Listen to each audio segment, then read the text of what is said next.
guys, I hope you're doing well. Today I'm gonna be showing you a review of a primer. So this time I'm testing a Rimmel primer, which has been around for quite some time actually, for I believe at least 5 or 6 years. The primer that I'm talking about is the Fix and Perfect Pro. Obviously, Rimmel is probably one of the least expensive drugstore brands, and there have been quite a few makeup items from them that I really enjoyed. But in general, when it comes to primers, I tend to be quite skeptical, so I really didn't expect very much from this primer. It is the standard size primer, 30 milliliters. Although after reading some of the reviews that I have found of this primer, it seems that some people think that it is smaller than standard primers, which is not actually the case. It looks quite small, I admit, but if you look at how much product you still get 30 milliliters, so that's pretty much the same as with most other primers that I am aware of. It is completely clear, so let me maybe show it to you.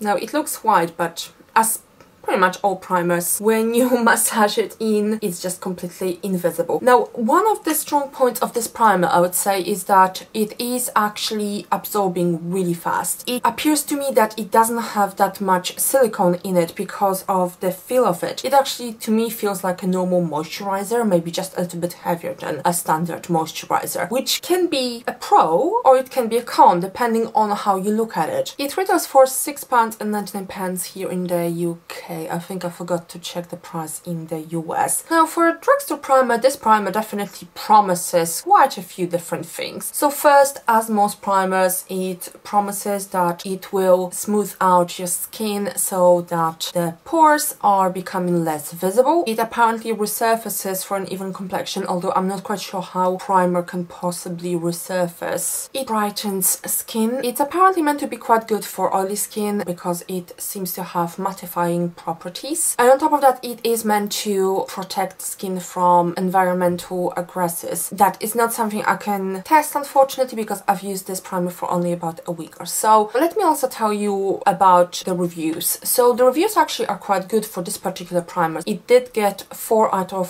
5 stars. Now, some of the reviewers, they did admit that one of the reasons why they rated this primer highly is because it seems to be good value for money. Obviously, it is only about £6, depending on where you want to buy it, and you still get a standard size primer. If it works, then it's definitely better value for money than, for example, spending 20 or 30 pounds on a primer and getting pretty much the same amount of product. The reviews overall were pretty mixed. Majority of people seem to have liked this primer. They did mention that it prolonged the wear of their foundation, and to some it did mattify their skin. There are some really contradicting reviews there though. So even though some people said that it mattifies the skin, some other people, even though they ranked it quite high, they said that actually this primer makes their skin even more shiny and makes it look greasy and oily. Now, among the negative reviews, it seems that some people said that it was drying on their skin. Some other people said that it was actually making oiliness worse. A few people mentioned that they actually had some sort of allergic reaction to this primer, or that the primer actually brought them out. There's no one product that will be perfect for every single skin. That unfortunately happens with the best of products. And one of the probably more common complaints about this primer is that it didn't do anything. I have tested this primer for a little while. I have tested it with, I think, 5 different foundations. As always, I'm inserting some clips so you can actually judge for yourself. On one side of my face, you will see me applying primer and foundation. On the other side, only foundation. And then obviously you can see after a number of hours, most of the time about 8 hours, you can check if there's any difference in the way this foundation looked. The texture of this foundation is really nice. It absorbs really quickly and it's not as silicone as most of the other primers that I have tried. Looking at my face, pretty much the same. No difference in terms of application either. Both sides are pretty much the same. No difference whatsoever that I can actually see.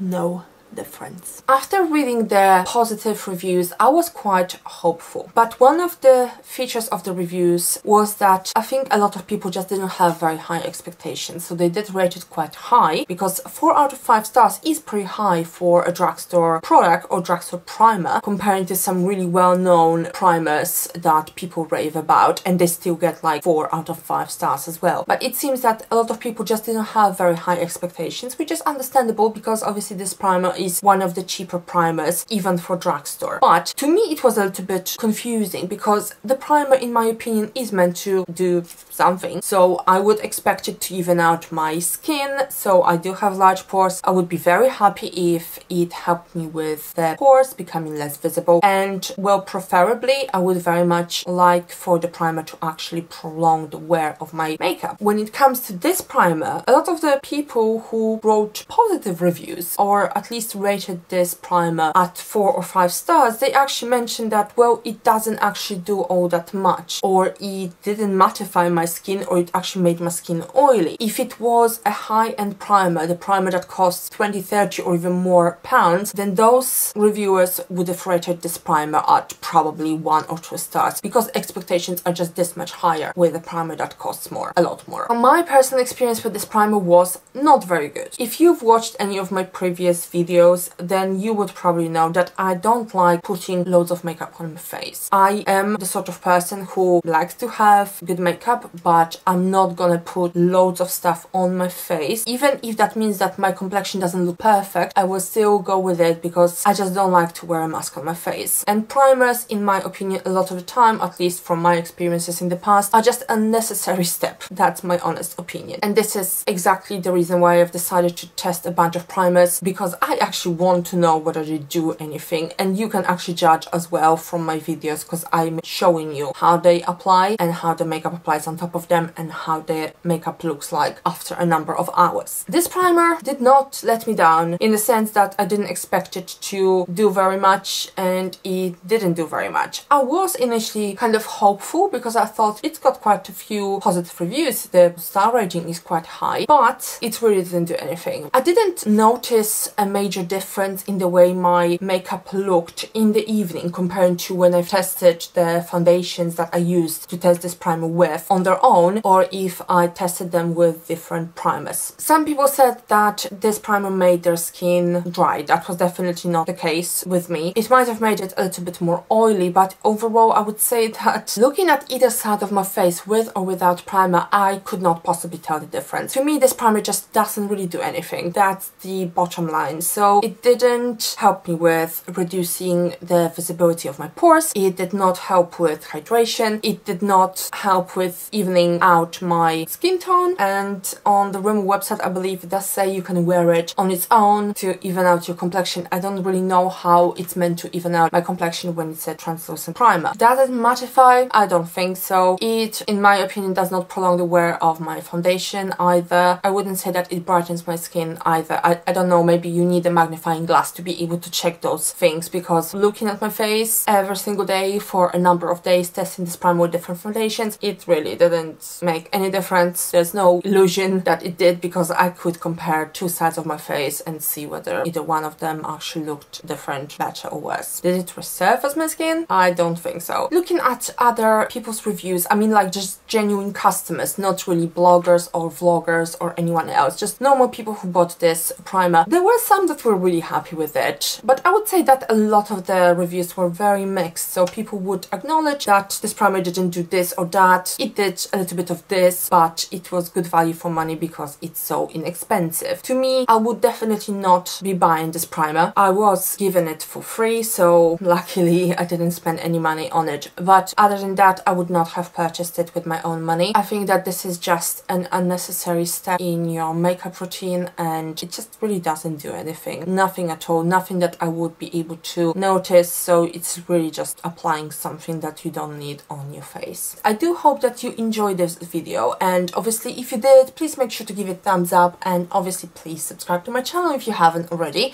There will be more primers coming up. Obviously it does take me a while to test them, so I can't be posting primer videos like every single week because I have other products to test without primers as well. So if you enjoy primer reviews, then expect another one in a few weeks time. Other than that, thank you very much for being here, and I will see you in my next video, guys. Have a lovely day. Bye!